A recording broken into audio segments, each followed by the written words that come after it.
In this Python tutorial, we will learn what the any built-in function does. To support us, you can subscribe to the YouTube channel and like the video. The any function returns true if there are any true values in a sent expression, and false if all of them are false. Let's make examples right away to learn how the function works. I created a list. I sent the list to the any function. Then I assigned it to a variable. I printed the variable to the screen using the print function. Since all members in the list are true, the check value is true. Even if one item in the list is true and the others are false, the check value is true. Because the any function returns true if there is even one true value in the list. If all members in the list are false, the check value is false.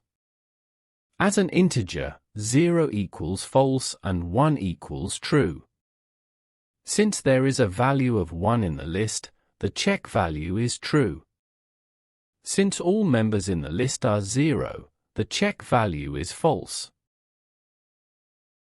Since the members in the list are 0 and false, the check value is false. The value false is not the same as false, which is a string. String value is always equal to true if it is not empty. Therefore, the check value is true. Let's do a different example. If the string is empty, the check value is false. If the string is not empty, any returns true even if it is 0. Any string already has the value true.